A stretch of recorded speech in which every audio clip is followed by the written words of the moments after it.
Hello,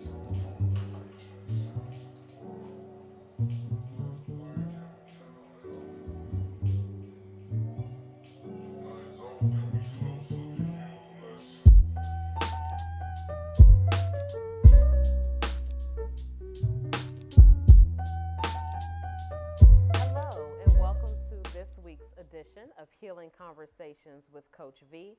That's me, Coach V, certified life coach and personal growth expert with SVM Initiatives, LLC.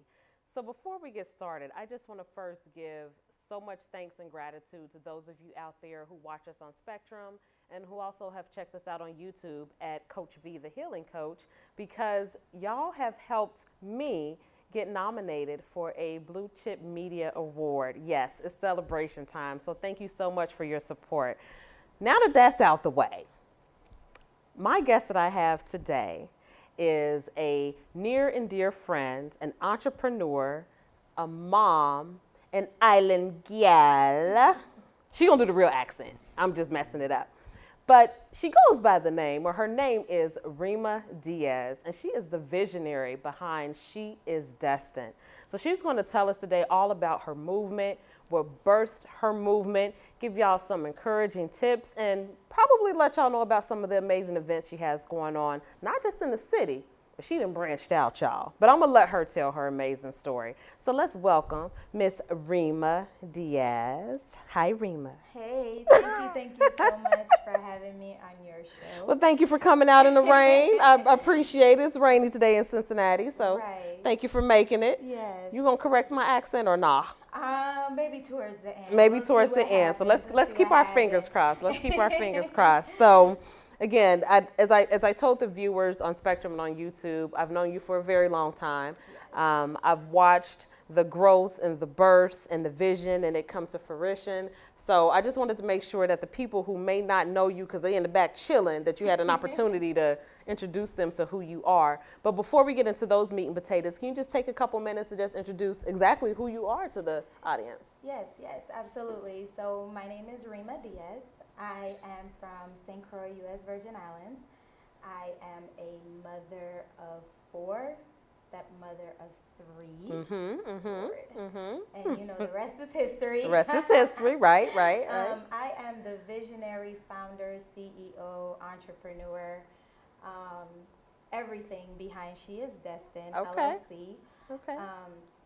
We are a women's empowerment networking and consulting agency. We help women pretty much heal from past struggles and heartaches, get them to the point where they can find their purpose, and then, you know, form a standing business and take it further in life. Okay, then. Did y'all catch all of that? Right. That's a mouthful. Did you catch all of that? But don't worry about it because we going to back it up a little bit and break it down because I want to make sure that everyone gets the full flavor in this brief 30 minutes about what you do and how you do it. And for those of you who've never been to the island, she is directly from St. Croix, just like she told y'all, like directly. 23 years there. 23 years. And she is here in our little bitty city doing her thing and helping the community heal and women find their purpose and just be boss babes. So we're going to get into that. But I always tell my guests and I always tell my clients that in order to understand who I am today, I got to tell you a little bit about where I came from so we can create a little bit of perspective. So keeping in mind the show is Healing Conversations with Coach V. Do you mind sharing with us just a little bit about a challenge or a struggle you've had, and then we'll talk about how that transitioned into your healing work with She is Destined? Yes, absolutely. So coming from an island, you know, we're very family oriented, and what I've grown to find out is very similar to the States, where certain things that happen within families stay within families. So you don't get to really express, you know, how you feel and stuff like that. So what happened in the house, stay in the house. Stay in the house, and, you know, what happened with family, stay with family. Certain things you don't talk about, you sweep it under the rug, and then you move on with your life. So for all of my life, that's pretty much what I did. I just kept things hidden and just kept pushing forward. So with my background being in law and accounting and real estate, that's what I did. I consumed myself with work back home, and been in 2 relationships, one of whom I'm married to the individual right now. So Shout outs.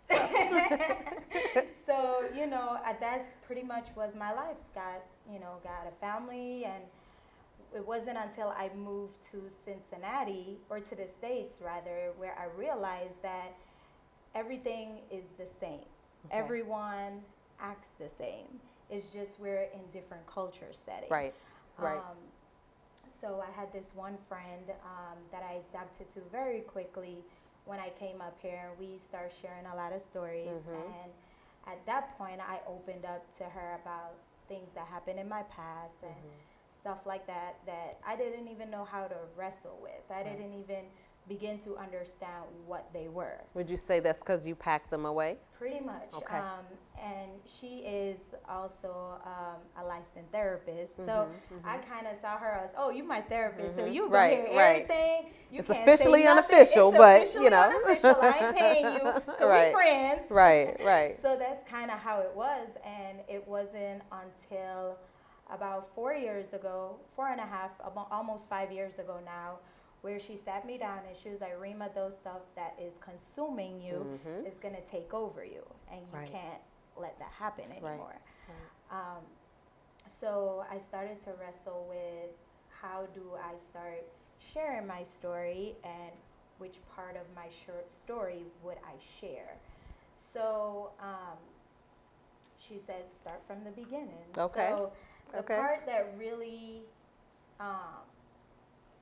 birth She Is Destined was when I was younger, I was molested by one of my bigger cousins, and that was kind of something that not a lot of people knew about me, and still don't know about me. Well, the world will know now. We gonna know now, honey. Shout out to YouTube and Spectrum. I know, right? So that was one of the things that have always hindered me in my relationships, as well as with friendships, because when things would happen, I would just get into this little box and I would stay there. It was like kind of Pandora's box. I just lock it up, throw away the key, and keep it moving. Right. So I've lost a lot of friends because of that. So I was never very confrontational. So anything confrontational, I would just avoid it. Okay. So last year, in the midst of She Is Destined being birthed, one of the things that I encourage people is to face their accuser in order to put it behind them. That's like kind of your official step of finalizing that part of what happened. You already owned up to it. You already said, this has happened to me. You're no longer a victim of what happened, and you are, going to be an overcomer of it. So during the tragedy of me losing my grandmother, I had the opportunity, not so much, but to go back home to her funeral. And for the first time in about 22 years, I saw my cousin. So the cousin who abused you? Yep. Okay. For about 5 years of my younger childhood life. Wow. Okay. And it was one of those things where, like, you telling people to do this, but here you are in that exact same situation. And you're like, wait a minute, should I lead do by this example? And it was something I was wrestling with, and I remember clear as day, I stared up to the sky and I said, God, if this is your will, you'll make a way. And it was, the family was inside the house arguing over who's going to take pictures and who's going to take this, and it was the opportunity where it was just him and I.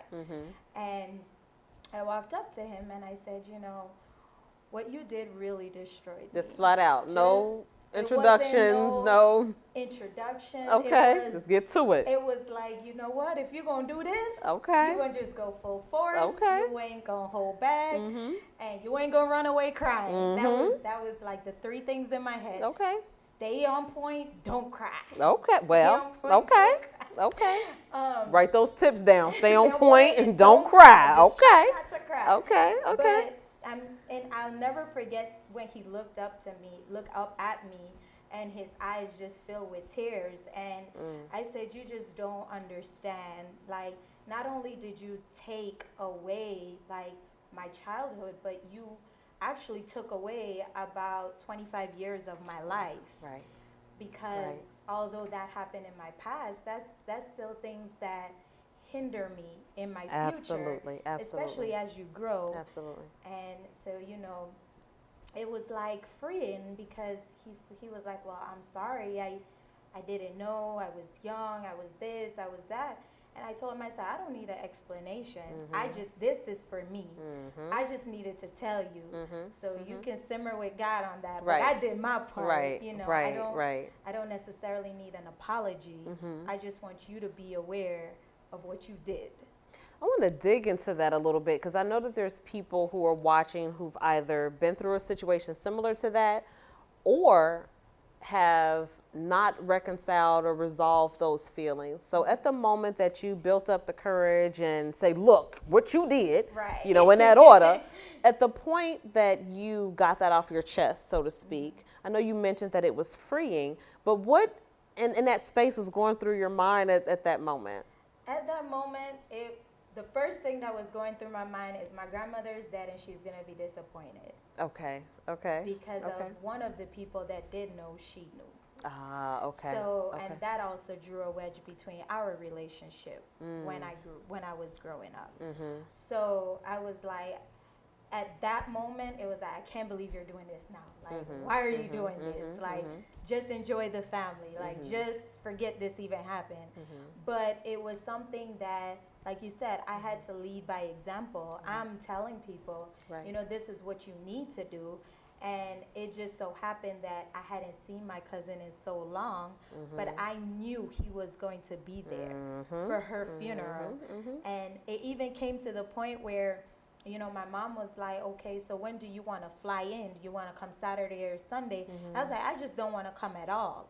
Wow. That's how it got. I was like, because I started to build a sense of fear. I don't know where it came from, but it was like, why are you doing this? Why are you going to ruin something that was ruined a long time ago? And it's like, she's already gone. So it's like, I just built up that fear that if the rest of the family knew, then I'm already the black sheep anyway. Okay. So it's like, oh, well. So you internalized a lot of what happened, I guess. So for people who are struggling with that challenge, what pushed you through past, okay, well, my grandmother didn't pass, just enjoy the funeral, just enjoy family, should I do this now? No, I don't want to come at all, Mom. What was it inside of you, outside of leading by example, that pushed you past that? What gave you encouragement? Like, it's now or never, let me handle this. I would say God. Okay. In all honesty, and that sense of knowing that, He's always been there through all of my struggles leading up to this. He's been there late nights when I was crying about it, when I was writing in my journal about it, when I tried to take my life because of it, when I would tell my daughters, no, you can't do this because I'm afraid something would happen to them, or when I won't want them to go by my aunt, when, I knew any of my male cousins was over there. Right. Not even him, but just any of them. Right. When I didn't, so I knew he was there during all of that. And I knew how, the peace he brought to me when my girls would sleep over by my aunt with my cousins being there, and they would come back and they would be fine.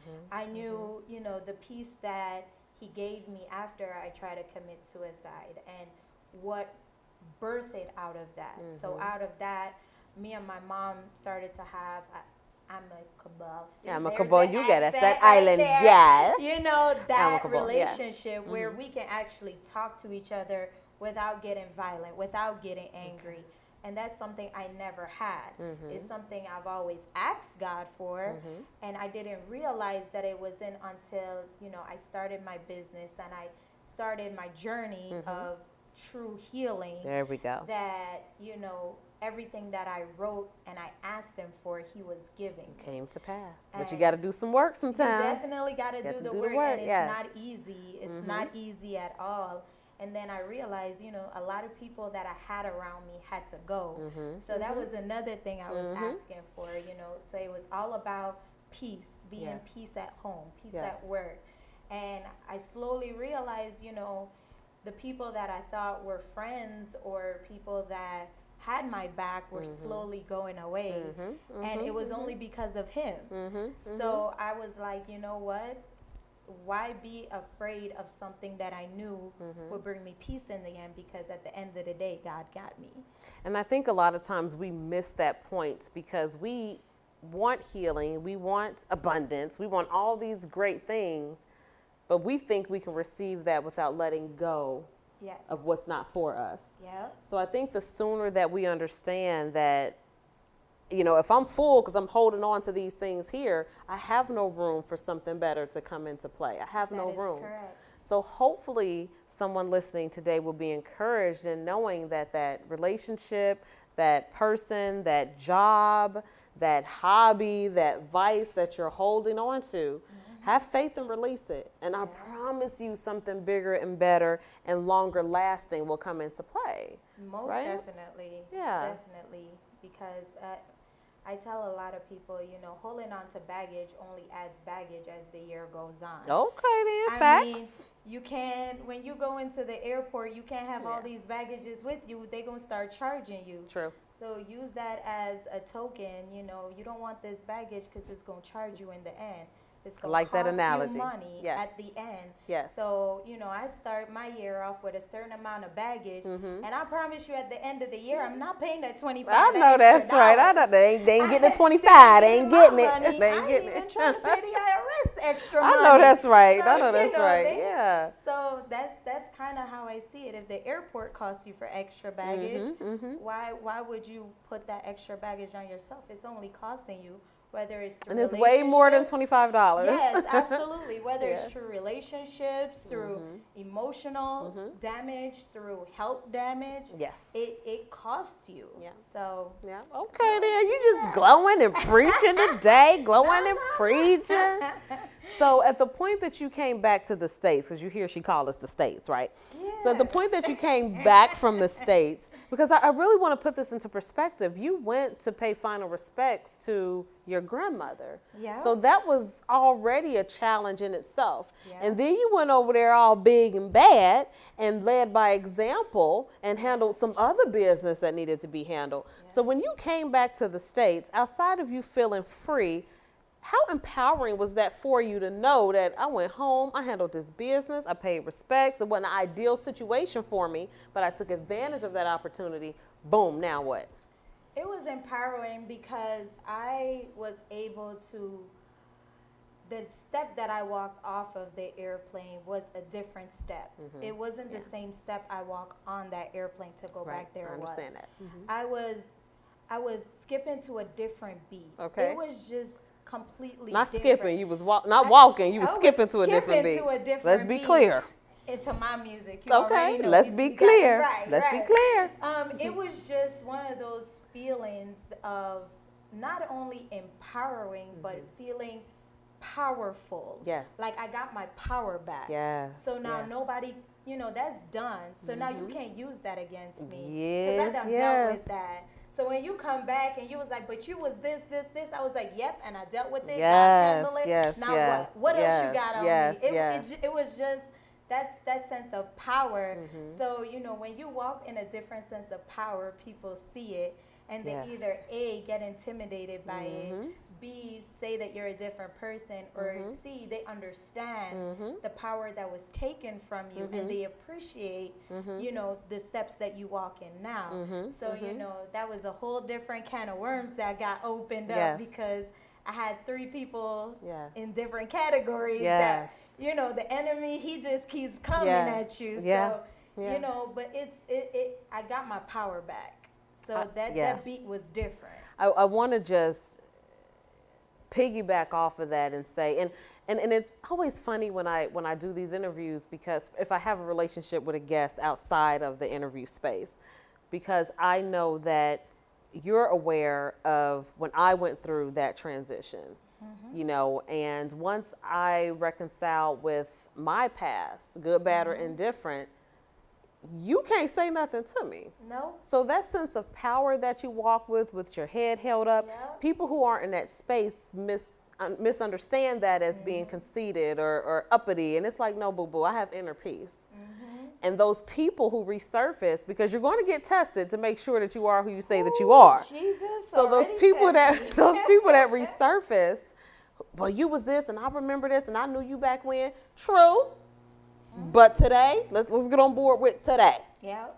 And if you can't get on board, I release you to the past. Yep. My door is open when you decide to upgrade and get on my level. Yep. And it's not from a space of, like I said, of being conceited or talking down to people. It's just such a freeing empowerment. And as you stated, walking in your power. Yep. I think a lot of times we forget as a whole how powerful we are. Yes. But life is kind of designed that way, and for us to find our way back to our power. Yeah. Would you say so? Yeah, absolutely. And not only life, but society itself. They, when you look at social media or you look at the news or even in magazines, they almost have women as powerless. True. They always have this new weight loss remedy that you should try, this new diet plan.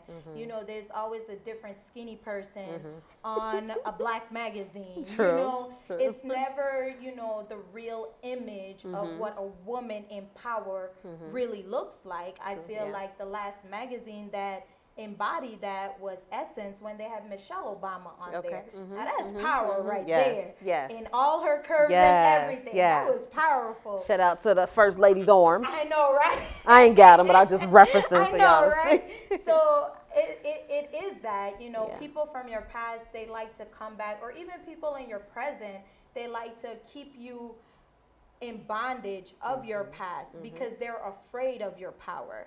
And when you show them that no matter how much times you try to bring me back, I will keep you in my past and keep walking in my power.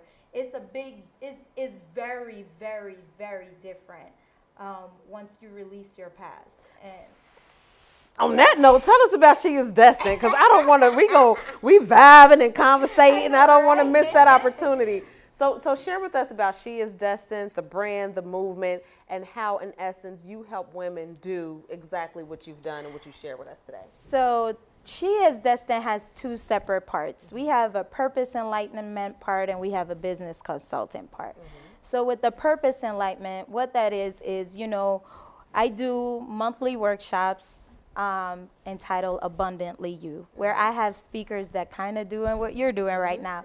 You come in and you talk about a point of where you were powerless, and you let them know what helped you get out of that, what helped you regain your power. And through that stems a series of different workshops that happen on a weekly, bi-weekly basis where we dive into that. And through that, in hopes of you can self-empower, self-heal, then, we take you to the next step, which is, what do you want to do with this power now that you have it? Are you ready to find out what your purpose is, or do you need more healing? And at that point is either, we recommend them to licensed therapists to get the additional professional healing that they need, or we move them on into the business side. And through the business side, we see all women as queens because that's who we naturally are. From, our ancestors to now, that's how women were addressed, is queens. So, the business side of it is called Boss Queen Empower. So that's exactly what we do. We help boss queens empower themselves through their purpose to launch a successful business, monetize it, and stay in business. That's important. So, oftentimes a lot of women have hobbies, but not necessarily businesses. Gotta monetize it so to make it a business. So we take those hobbies, turn them into business, help you monetize it. And, we do workshops, not only locally, but also throughout. Yes, I touched on that in the intro. So. Yes. So what cities have you been in so far? So far, I've been in Columbus. I am going to Toledo next week. I will be in Tennessee in May. And then we have Mississippi and Atlanta and Chicago coming up. Down south, all the big cities. I know, right? So tell people how they can reach out for you regarding your workshops or regarding the business moves, the empowerment, the healing, how can they get a hold of you? So on all my social media outlets, Facebook, Instagram, Twitter, it's at She Is Destined. Our website is www.sheisdestined.com. Or you can email me directly at info@sheisdestined.com. Okay, hashtag boss babe. Hashtag boss queen. Boss queen. Because See, we I gotta are get the queens. vernacular correct. We are Boss queens. Yes. No, okay, cool. So I usually like to ask my guests, before we wrap up, because I'm sure throughout this entire process of growth and healing, you've had to first encourage you before you can encourage someone else. Yes. So is there a scripture, an affirmation, a sentence, some words that you put together that propelled you forward? And if so, can you look in that camera and tell our viewers? Yes, absolutely. So one thing I always tell all of my clients that stand true for me today is don't use your past, don't allow your past to hinder you. Use it as the fuel to empower you. So that fire that's burning inside of you, that thing, whatever it is that you're ready to get out, let your past be the ignition. Let it be the one to burn that so that you can be empowered and be your true self. Y'all get all that? That was powerful in itself. So please make sure that y'all follow her on all social media at She Is Destined. Yep. Correct? Yeah. Or hit her up on our website at www.sheisdestined.com. Or if you want more information and want to directly ask her, you can email her at info@sheisdestined.com. Exactly. The island gal. Yes, Miss yes, Rima, Miss absolutely, absolutely. So as a small token of my appreciation for you gracing the space, sharing your story, sharing your products and services with the team, with the audience, I call them my team, I want to just give you a wristband in memory of your time here at Healing Conversations with Coach V. Thank you, thank you. Share with the folks where you've been, what Yes. we're doing, because Yes. it's important for us to continue to empower via different avenues. Oh, whether yeah, it's absolutely. workshops, whether it's books, whether it's TV, social Right. media. So thank you so much for coming, okay? And thank you for having me. Okay, yeah, thank you for coming, Boss Queen. I know, right? So again, thank y'all so much for tuning in on Spectrum and checking us out on YouTube at Coach V, the Healing Coach, but you can still search us under Healing Conversations with Coach V. Don't forget to like, subscribe, share, and comment. Again, thank y'all so much for your support. This is the conclusion of Healing Conversations with Coach V. That's me, Coach V, certified life coach and personal growth expert with SVM Initiatives, LLC. We will see you next time.